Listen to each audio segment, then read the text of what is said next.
अस्सलाम वालेकुम नाजरीन, और साफ डिजिटल के साथ में हूँ आपकी मेज़बान आमना मजीद। नाजरीन, आज हम आपको एक ऐसी बापर्दा खातून के बारे में बताने जा रहे हैं जिनकी डिमांड थी कि शादी उससे करेंगी जो उन्हें बापर्दा रखेगा।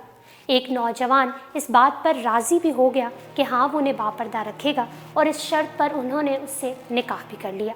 दोनों की शादी हो जाती है। वक्त गुजरता रहता है, यहाँ तक कि उनके यहाँ एक बेटे की पैदाइश हो जाती है। एक दिन शौहर कहता है कि मैं सारा दिन खेतों में काम करता हूँ, खाने के लिए मुझे घर आना पड़ता है, जिससे वक्त का ज़या होता है, तो मुझे खाना खेतों में पहुँचा दिया करो। बीवी राज़ी हो जाती है। वक्त गुजरते गुजरते उनके यहाँ एक और बेटे की पैदाइश हो जाती है, जिस पर शौहर कहता है कि अब गुजारा मुश्किल है, तुम्हें मेरे साथ खेतों में हाथ बटाना पड़ेगा। यूँ वो बापर्दगी से नीम पर्दगी तक पहुंच जाती है, और तीसरे बेटे की पैदाइश पर उसका शौहर मुकम्मल बेपर्दगी तक ले आता है। वक्त गुजरता रहता है, यहाँ तक कि औलाद जवान हो जाती है।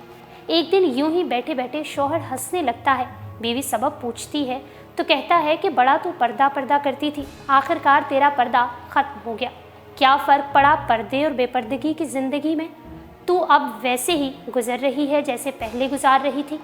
वो बोलती है कि तुम साथ वाले कमरे में छुप जाओ, मैं तुम्हें पर्दे और बेपर्दगी का फ़र्क समझाती हूँ।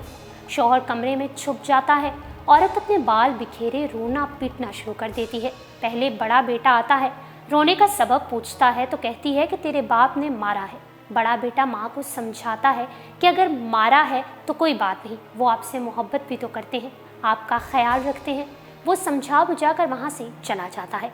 औरत फिर से रोने की एक्टिंग करती है और मंझले बेटे को बुलाकर बताती है कि तेरे बाप ने मुझे मारा।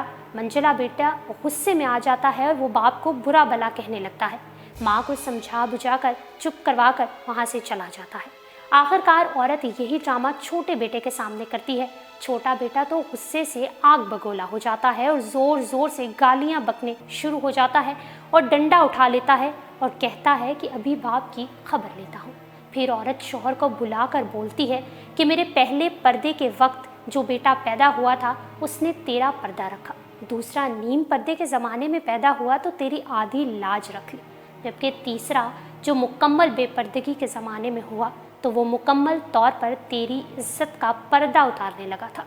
नाजरीन, पर्दा औरत का फितरी तकाजा है। अल्लाह पाक तमाम औरतों की इज्जतों की हिफाजत करे, आमीन। और साफ डिजिटल से फिल वक्त इतना ही। मज़ीद अपडेट रहने के लिए हमारे चैनल सब्सक्राइब करें और डेली और साफ को इंस्टाग्राम पर फॉलो करने के लिए डिस्क्रिप्शन में दिए गए लिंक पर क्लिक करिए।